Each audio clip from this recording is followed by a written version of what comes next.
Muy buenos días, queridos amigos, bienvenidos al canal Tiempo y Atención, entrando en libertad y saliendo en libertad. Hoy volvemos al viaje en el tiempo y vamos a tratar un tema en este podcast que tiene que ver con el tiempo, a la pregunta de cómo se inventó el tiempo. De nuevo revisamos cómo es el tiempo bajo las percepciones culturales, Europa, América, incluso Asia, sobre todo en China. Haciéndonos la pregunta, ¿había acaso que inventar el tiempo?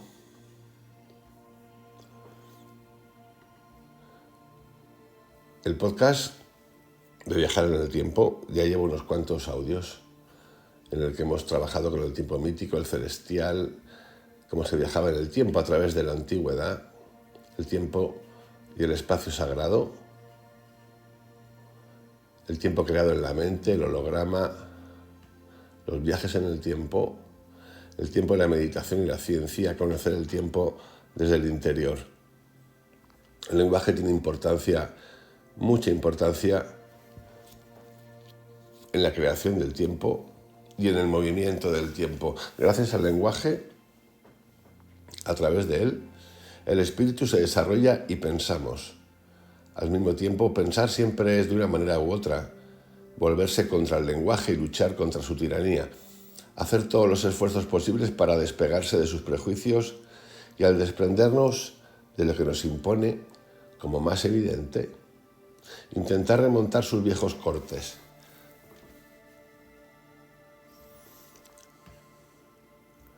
Uno suele pensar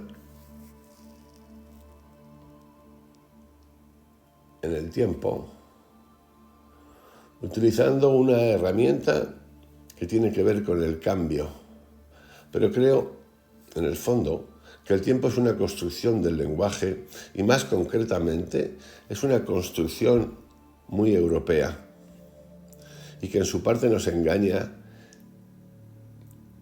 y que nos hace desviarnos de la lógica de los procesos. Desde los griegos hemos envuelto en el término de tiempo, cronos, todo lo que no conseguimos justificar a partir de nuestras distribuciones y disyunciones nocionales, de nociones, y lo elegimos como causa hegemónica y enigmática de nuestras vidas. De ahí la pregunta siguiente: ¿no sería el tiempo un personaje de ficción que hemos inventado para dar nombre y rostro a nuestro no pensado y otorgarle el gran papel explicativo global, si lo hay, del que una atención más minuciosa a las transformaciones silenciosas nos dispensaría? Esto es casi como un elogio de lo lento. Pero el elogio de lo lento también es tiempo, porque hace una causa común con la opción griega por excelencia, que es nuestra opción por el ser, y juega su partida con él, recuperando lo que el pensamiento del ser ha dejado caer, de manera que sirve de marco y de soporte al devenir. Ser y tiempo es, debido a su conjunción, un título genérico para el pensamiento europeo en su totalidad. Y aquí es donde va a intervenir en este podcast de hoy el mundo chino. No el mundo chino de ahora, el mundo chino histórico.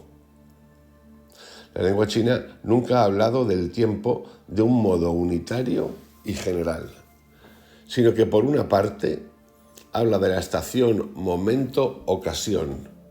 Repito, estación, momento, ocasión, que lo llaman SHI, S-H-I, que por su variación da el ritmo de la vida de las cosas, induce nuestras actividades y sirve de marco al ritual. Al evocar por su grafía los gérmenes de vida contenidos en la tierra que hacen nacer el sol, el término tiene profundamente anclado en él ese sentido cualitativo y circunstancial.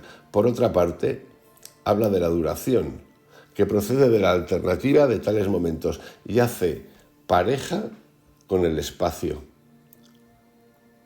Duración, espacio, estación, momento, ocasión. Una prueba es el hecho de que los chinos tuvieron que traducir tiempo a la lengua china a finales del siglo XIX debido a su encuentro con el pensamiento occidental, como el entre momentos. Hasta entonces habían pensado a la vez la variación estacional y la duración que resulta de ella, pero nunca habían aislado un tiempo homogéneo, abstracto, de la duración de los procesos. Y cuando a veces se esboza su posibilidad a través de la evocación de un momento, ya no estacional sino durativo, no vemos nunca que esa perspectiva conduzca a algo, y eso se debe a que no está llamada a desempeñar el gran papel explicativo. Esto tiene su paradoja hoy en día, y esto suele ocurrir mucho cuando revisamos las culturas, las percepciones, porque si hay un país que hoy gobierna el tiempo de manera absolutista, mucho más que los gringos, que son los que lo metieron en la máquina de producir y de producirnos, son los chinos.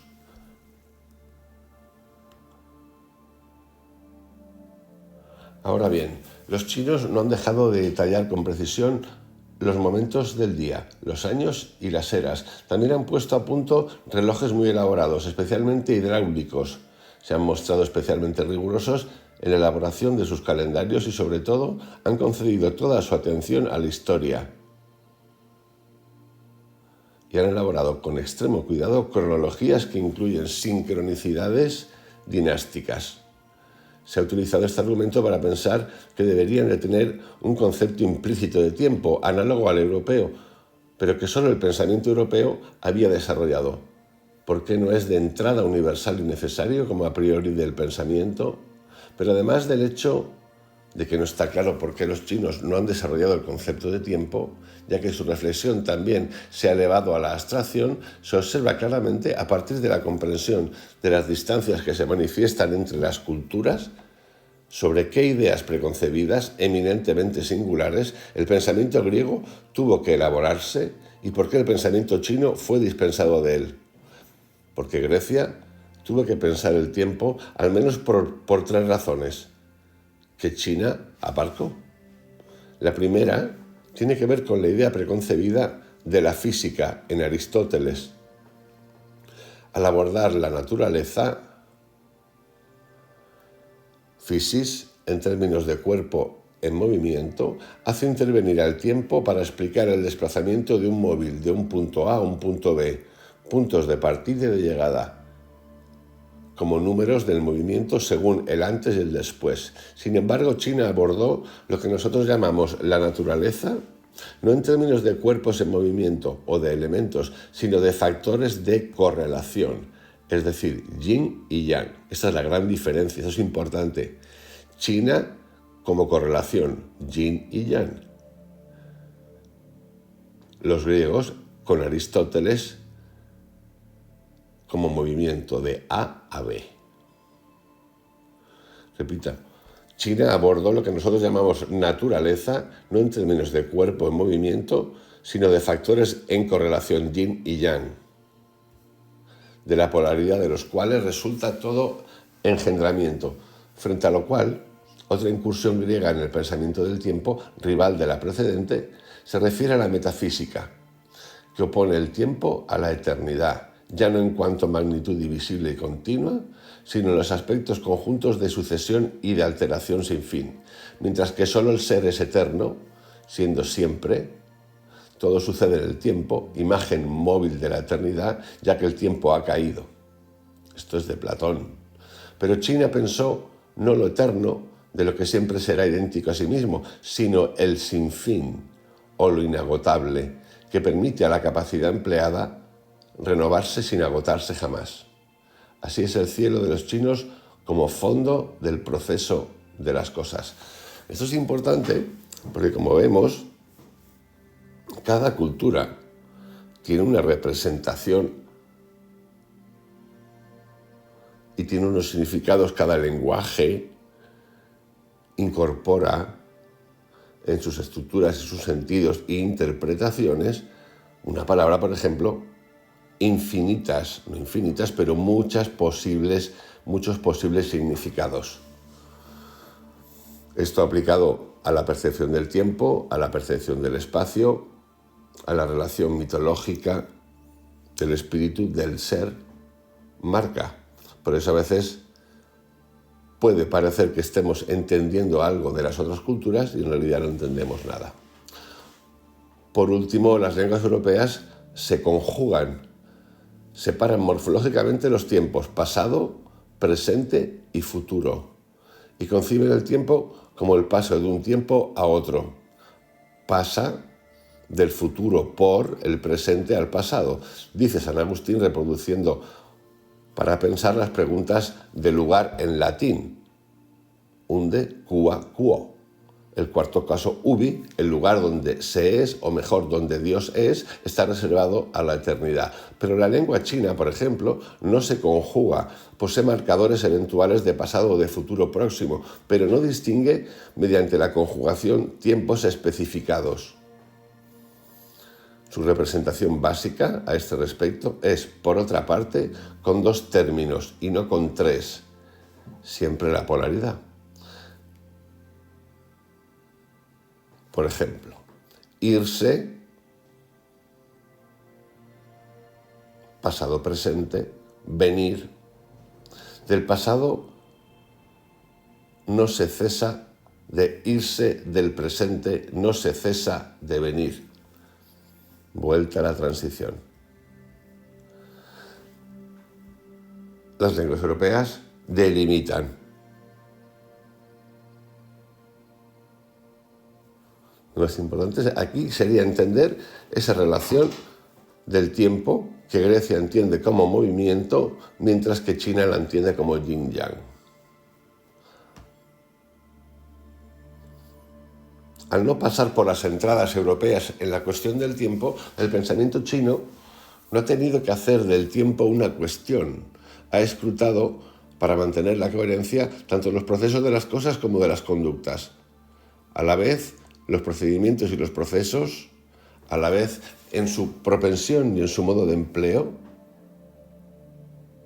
lo que se llama genéricamente el Dao chino, y eso de la escala más pequeña a la más vasta en la duración de una vida o de un mundo. Sin embargo, no ha planteado el tiempo como lo que envuelve todo, y apartándose a la vez de la duración y de la simultaneidad, se constituye en entidad propia para servir de marco a nuestra percepción del mundo.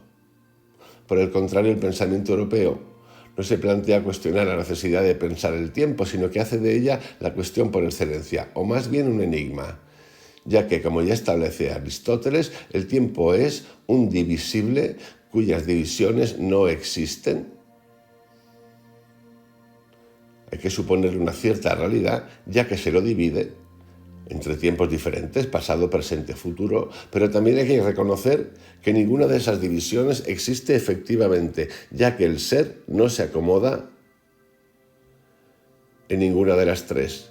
El futuro no es todavía, el pasado ya no es, y el presente no siendo más que el punto del paso del futuro al pasado. No contiene por sí mismo extensión ni tampoco, por lo tanto, existencia. Así pues, la realidad del tiempo es fatalmente oscura, concluye Aristóteles, y cada gran filosofía europea no ha podido hacer otra cosa que replantear la cuestión para iluminar a su manera esa fascinante oscuridad. Ahora bien, ¿no constituiría de entrada esa cuestión un callejón sin salida, contra la que el pensamiento europeo ha luchado ciertamente de forma sublime, pero sin haberse salvado nunca de ella? ¿De dónde viene entonces que hayamos tenido que forjarla, que crearla? Digamos que hemos forjado la cuestión del tiempo porque está claro que nació de un largo camino titubeante en el seno del pensamiento griego, antes incluso de que la filosofía se impusiera y apoderase de él. Recordemos que en Homero y en Hesíodo el tiempo no aparece nunca como sujeto de un verbo, sino que designa simplemente el lapso del que depende el éxito o el fracaso y está separado del resultado. Y que en ambos casos el curso de los días es cualitativamente percibido favorable a tal o cual actividad de una manera cercana, en suma, a la de los antiguos chinos. Es más bien en la reescritura lógica de las cosmogonías primitivas, es decir, al pasar poco a poco del mitos al logos, cuando el tiempo aparece como una instancia propia, instaurada a la vez que Zeus y la tierra, Zas y Tonia, el caso de Ferécides, y planteada como sujeto y gran agente. ¿En qué medida se confunde entonces con su homónimo, Cronos, el dios que devora a sus hijos? ¿Mediante qué filiación se relaciona también con los misterios del orfismo? En el caso de los nómicos y los trágicos, siempre se le describe como el más sabio, el que descubre todo, o el que muestra la verdad o revela las cosas. Esto lo cuenta Tales, Solón, Teognis. Ya está absolutizado como poder todopoderoso. Padre de todas las cosas, dice Píndaro, concebido como engendrándose a sí mismo, se convierte en el principio de una renovación continua, independiente de los acontecimientos y pariéndolos. El tiempo, se comienza a decir de manera cada vez más corriente, pasa, llega, se va. Expresiones que pronunciamos todos los días sin pensar en ellas, como si fueran evidentes.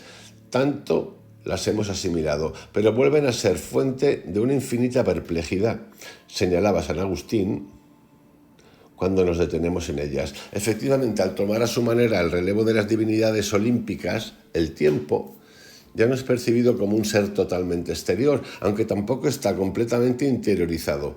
Más bien es expresado en los trágicos como la transición de lo uno a lo otro, manteniéndose a nuestro lado y acompañándonos. Curioso personaje, a fin de cuentas, discreto, en segundo plano, con el que vivimos en compañía, con el que nuestra vida está relacionada pero todavía no asimilada. Duerme conmigo, dice Clestímnestra. Antes de cometer el asesinato, me ha instruido, estando conmigo, junto con mis sufrimientos, dice Edipo, en el ocaso de su vida. Porque si bien sirve de figura depurada y desmitologizada de la trascendencia, el tiempo no tiene todavía un estatuto de persona. Y desde entonces no dejará de oscilar entre uno y otro polo, el de la abstracción y el de la personificación. Da testimonio de ello Anaximandro, para quien, según la asignación del tiempo, se establece por primera vez la necesidad del devenir, según la cual aparecen y desaparecen indefinidamente los seres, ofreciendo así, al sucederse, justicia y reparación unos con otros. Según la asignación del tiempo, significa a la vez el orden temporal y el veredicto del juez que reina sobre los nacimientos y las muertes, las generaciones y las corrupciones continuas. Con Anaximandro, la asimilación del devenir y del tiempo quedan tan sellada que impondrá a toda la cultura europea que piense, según la dimensión del tiempo, lo que forma la existencia. Asimismo, cuando prevalece el logo de la filosofía, este ya no puede más que heredar ese tiempo hipostasiado como una instancia autónoma y que domina a los seres, e incluso, más concreta y soberanamente, el ser de los seres. Y esto incluso en el menos mitólogo de los pensadores griegos, Aristóteles, después de haber concebido analíticamente el tiempo en su función de medida, en relación con el número, he aquí que repentinamente su reflexión infine varía hasta el punto de considerar que, para todas las cosas, ser en el tiempo, repito, es ser medido por el tiempo, no solamente por un movimiento, sino también en su ser. ¿Pero por qué este deslizamiento? ¿Por qué de número de movimiento? El tiempo tiene que convertirse en ese por lo que se mide el ser de las cosas en general, si no es porque el análisis del tiempo físico está desbordado por la representación cultural de un tiempo tutelado que recupera de ese modo abstracto la omnipotencia de lo religioso. Eso lleva a considerar, mediante una superación propiamente metafísica, un tiempo mayor que todo lo que es el tiempo, según los propios términos de Aristóteles, que lo rodea todo y sirve de marco a toda existencia, y más aún, a restablecer la concepción personificada de un tiempo erigido como gran agente y causa en sí de destrucción del que señala Aristóteles. Tenemos la costumbre de decir que consume, el tiempo consume, se consume, que por él todo envejece, que por él todo se borra, y al que solo escapan los seres eternos, ya que no están en el tiempo. Os dejo con estos 20 minutos de historia del tiempo. ¿Acaso tuvo que existir el tiempo? En una mini comparación entre el concepto del tiempo europeo. Es muy amplio lo de europeo, pero bueno, comparado con el tiempo, el sentir del tiempo, el significado del tiempo, las acepciones del tiempo en la China clásica, es decir, la China de no ahora, las percepciones culturales, los verbos, las palabras. Para unos es un yin-yang, para otros es movimiento. Esto marca mucho un concepto espiritual, esto marca mucho un concepto mecanicista de las cosas, esto marca mucho al ser humano. El tiempo encarcela. Cuando el tiempo se para en nuestra mente y se detiene, lo que sentimos es liberación. Liberación. No ataduras. Los que han hecho viajes de psilocibina o han meditado o otras cosas y han sentido qué es el no tiempo en esos momentos largos, por cierto, poder entender a la perfección este concepto tan filosófico, tan material, tan económico y tan espiritual, que tiene que ver mucho también con la eternidad, el renacer, los ciclos, los yugas, tiempo. Los yugas hablan de tiempo. Cientos de miles de años. Hace unos días hablé de eso. Por eso es interesante esta concepción del tiempo chino, como yin y como yang. Os envío un abrazo, que tengáis un excelente día. Mañana un poquito más. Cuidaros mucho.